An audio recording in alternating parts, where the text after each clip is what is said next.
Hello everyone, welcome back to my রাখিস travel blog. আশা করি তোমরা যে যেখান থেকেই আমার এই ভিডিওটা দেখছো অনেক অনেক ভালো আছো। আমি রাখি, আমিও অনেক ভালো আছি।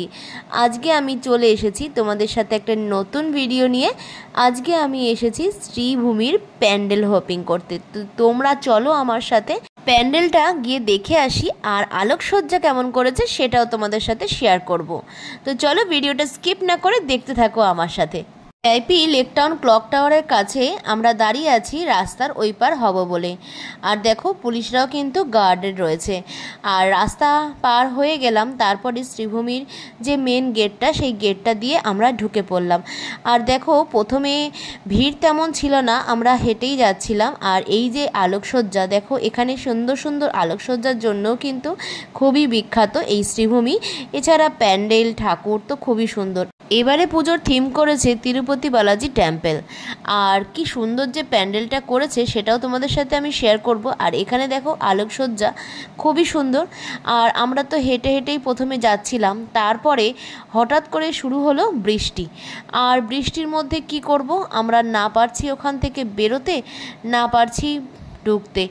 এমন সমস্যা, ভাগ্যিস ছাতাটা নিয়ে গেছিলাম সাথে করে। আর এটা ছিল দ্বিতীয়ার দিন। এখন দিন দিন যেভাবে ভিড় হয় এই শ্রীভূমি স্পোর্টিং ক্লাবে, সে কারণে ভিড় এড়ানোর জন্য মানুষ অনেক আগের থেকেই ঠাকুর দেখা শুরু করে দেয়। মহালয়ার দিন থেকেই ঠাকুর দেখা শুরু হয়ে যায়, যেহেতু উদ্বোধনটা হয়ে যায়। তাই আমিও ঠিক করেছিলাম এবারে দ্বিতীয়ার দিনই ঠাকুর দেখতে যাব।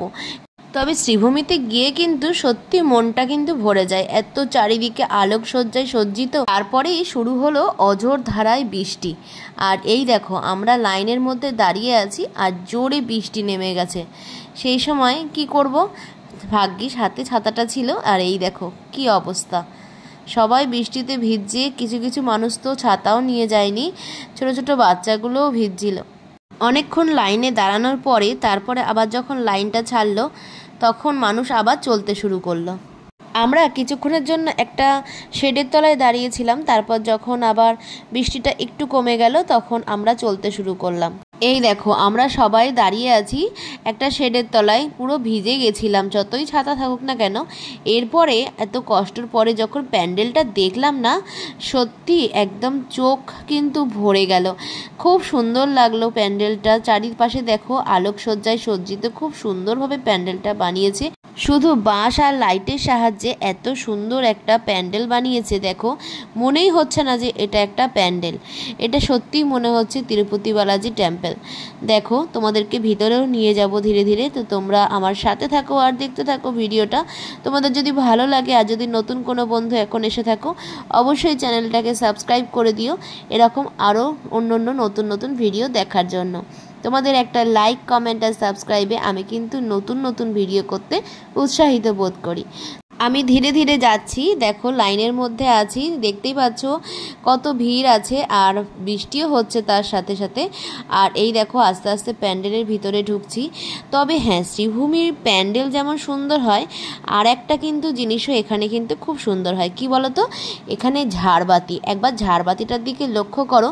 ঝাড়বাতিটা কিন্তু খুবই সুন্দর। আর পুরো প্যান্ডেলের ভিতরটা কিন্তু এসে মনে হচ্ছে আমি কোনো স্বর্ণমহলে এসে গেছি। আর ঠাকুর খুবই সুন্দর ঠাকুর করেছে, ঠাকুরের গায়ে কিন্তু গয়না ভর্তি।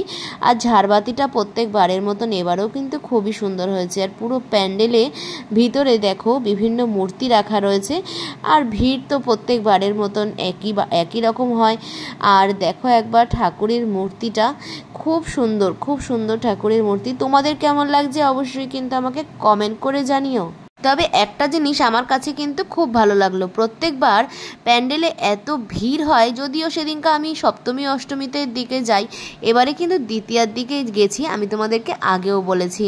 আর এবারে গিয়ে কিন্তু কোনো ভলেন্টিয়ার বা পুলিশ কিন্তু আমাদেরকে বার করে দেয়নি।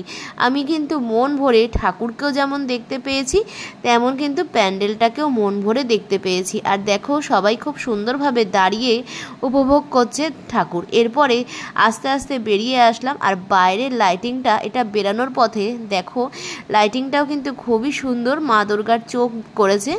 আর রাস্তায় আরও একটা প্যান্ডেল চোখে পড়লো, আর এই প্যান্ডেলটাও কিন্তু অসাধারণ হয়েছে। আর এই প্যান্ডেলের ভিতরেও তোমাদেরকে নিয়ে যাব, চলো। আর এই প্যান্ডেলের ভিতরে ঠাকুরটাও কিন্তু আমার কাছে খুব ভালো লেগেছে। দেখো ঝাড়বাতিটাও তোমাদের সাথে শেয়ার করলাম, আর ঠাকুরটাও তোমাদের সাথে শেয়ার করব। দেখো কেমন লাগলো তোমরা কিন্তু অবশ্যই আমাকে কমেন্ট করে জানিও। আর এই দেখো প্যান্ডেলের ভিতরে ঠাকুরটা খুব সুন্দর হয়েছে, তাই না? তোমরা কি বলো? প্রত্যেকটা বাঙালি এই একটা বছর পরে অপেক্ষায় থাকে এই দিনটির জন্য, কবে মা উমা আসবে এই ধরিত্রীতে। মা সিংহের পিঠে বসে এসেছেন, এবং দেখো এখানে অসুর আছে, এদিকে আছে সরস্বতী, এদিকে আছে কার্তিক, আর মায়ের ওই পাশে আছে লক্ষ্মী আর গণেশ। মা প্রত্যেক বছর তার 4 সন্তানকে নিয়ে কিন্তু বাপের বাড়ি বেড়াতে আসে এই 4 দিনের জন্য।